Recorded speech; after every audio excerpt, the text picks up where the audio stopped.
What would we do if humanity was facing the brink of extinction? Well, stay tuned to find out what Arthur C. Clarke had to say about that.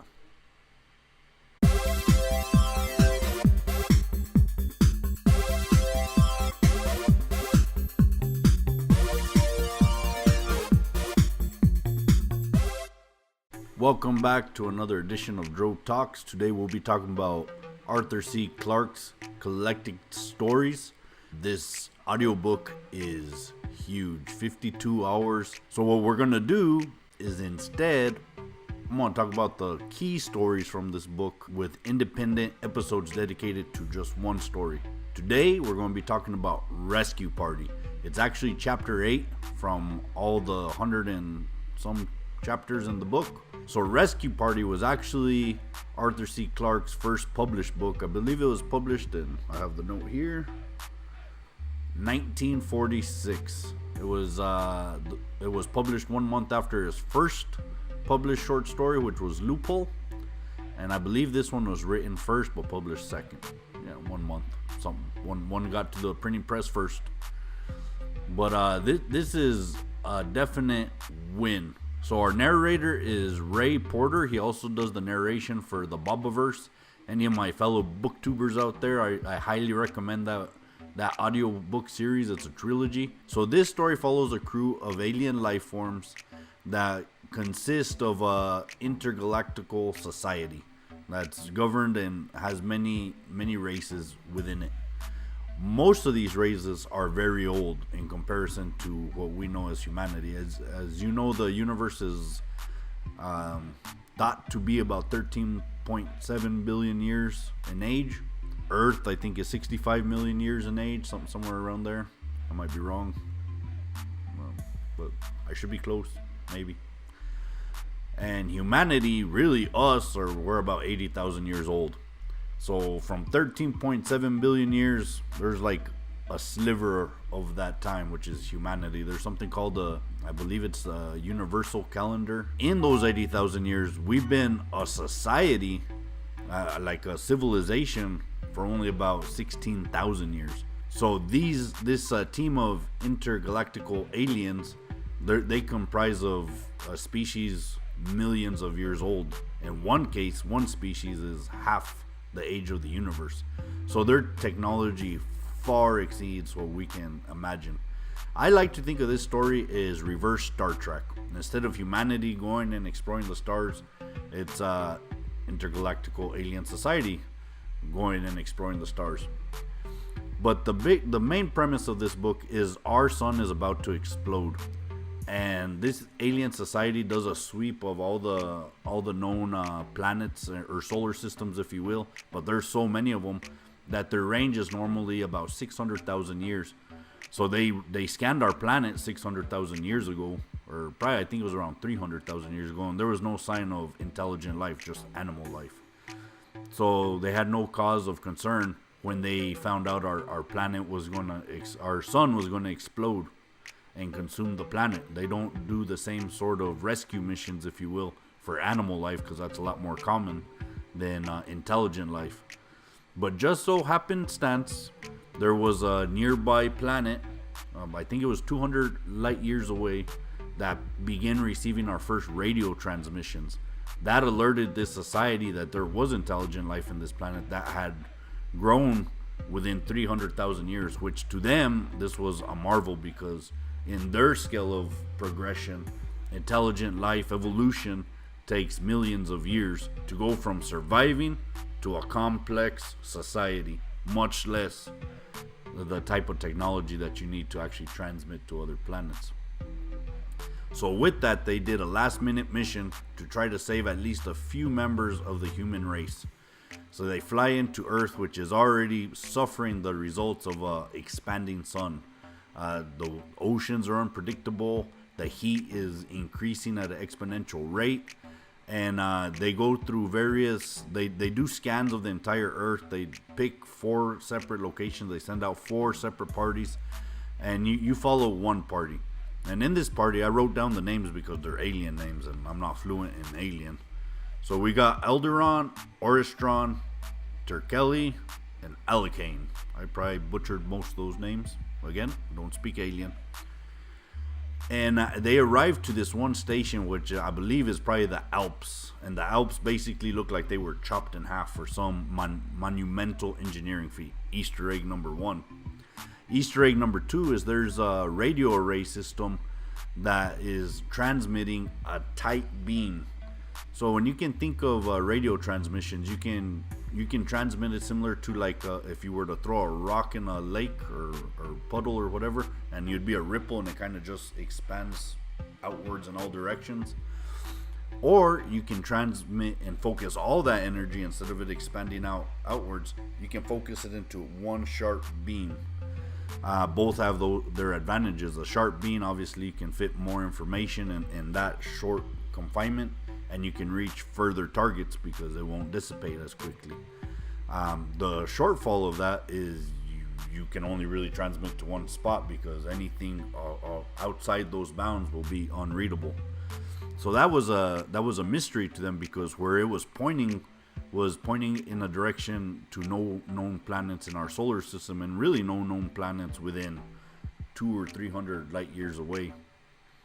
So it was a mystery. Easter egg number 2. So they traverse this team of brave explorers, because these alien explorers, this rescue party is as they're talking and communicating, their goal is to recover at least a few members of this race. That way they can reestablish, this race can have a chance to reestablish itself on another planet that is habitable to our needs. They're really good guys. No ill will. They marvel at our accomplishments that we've made in such a short period of time. And remember, they're thinking 300,000 years. So they don't understand that we made those accomplishments really within 16,000 years, and really in a couple hundred years. They're being impressed with this gap of 300,000 years that they believe we reached this level of technology. But this level of technology to them is akin to us looking at a spear from the Bronze Age and being like, those guys were pretty ingenious that they figured this out at such an early age. But our technology is way beyond that. So they're looking at it with this sort of reverence, this historical reverence, and this marvel on how quickly we expanded within these 300,000 years. So they search the 4 points of the planet. They search this area, and they do not find any humans, any remains. They come to the conclusion that humans went underground. They only had like 6 hours to explore the planet. It was a very last-minute mission, because the transmissions that were received just before the sun was about to explode. So they had no time to go do anything more in depth. They escaped from the sun.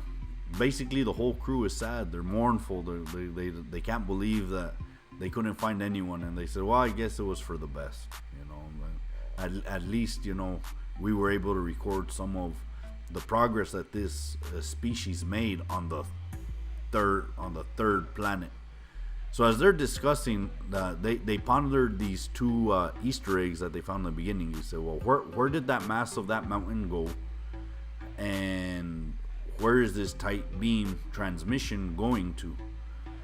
So this mirror array that they had set up focusing that tight beam was the main Easter egg that drove them to follow it. When they come across a huge armada of ships, and I actually wrote down the quote, because this is what they say: the greatest fleet the universe has ever seen.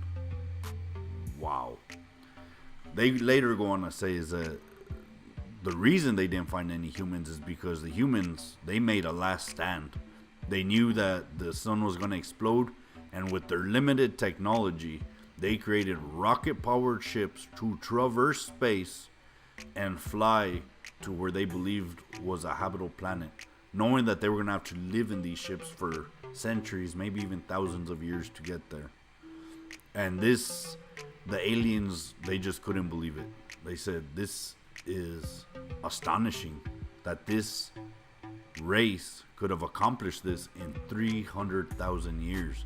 I mean, it's unfathomable to all of their minds. So they decide to go make contact with them. we did not outnumber them 1,000 million to 1. And he laughs. And then the story ends with one last line. 20 years afterwards, the remark did not seem so funny. Man, dropping a paper don't have the same effect. Let me drop the pencil. Wow. And it ends. That's the end of the story. Talk about thought-provoking. See, when we meet an alien race and we basically get a shortcut. We get the keys to the metaphorical kitchen. And we get all these recipes within a gap of 20 years. Not only are we not worried about their 1,000 million to 1 numbers advantage they have against us, but some sort of human versus intergalactical war happens that we are winning. Yeah, that's my takeaway. There might be other takeaways, but that's my takeaway. Don't mess with humans. Don't give humans advanced technology. Aliens, if you're watching out there, listen to this story. You seem nice in this story, so don't give us the keys to the kitchen. Gradually. Give it to all of us, and we might start our own intergalactic federation, and so just you've been warned, aliens. You've been warned. So have you listened to the collected stories of Arthur C. Clarke, or in particular have you read Rescue Party by Arthur C. Clarke? Again, this was audiobook rendition. The story, I would give this a 5 out of 5. I mean, it's very short, but very, very satisfying. The narrator, Ray Porter, he was designed for sci-fi, especially this type of sci-fi. In space, technical speaking, technology, radio transmissions, mirror rays, tight beam, all this stuff. I mean, he has a voice that just really tailors to that genre. So again, 5 out of 5. And what would I give this on listenability? Well, this is kind of unfair because this is like an hour and a half listen. So I could say I'd give it a 5 out of 5 because I'll probably listen to this a couple times. It's a nice mental exercise, if you will. There's a lot of key points in here that are the seeds to sci-fi stories that I love, and actually fiction in general. So there's a lot of key takeaways. You got to remember, this book was written in 1947. Being to its short nature, I can't really give it a 5 out of 5. I got to scale it down. We got to put that intergalactical calendar perspective on this listening narration. So if I were to do that, it's an hour and a half. I would, with no math that would make any sense other than in my mind, I would give this a 3 out of 5. So that would give this story an overall of a 4.3. I definitely recommend. Would I recommend buying this entire book for this story? If you can get this book, I bought this audiobook for $6. It was on sale. If you can get it at that price, yes, this story alone plus some of the other stories are well worth it. This I highly recommend at $6. At $20, I would still recommend this book. Any much higher than that, I haven't gone far enough to recommend anything over $20. But definitely at $20, I would still recommend this. If you can get this on sale, even better. So that has been Dro Talks. Thank you for listening. If you like, subscribe, hit that bell to get notified, and we'll see you next time.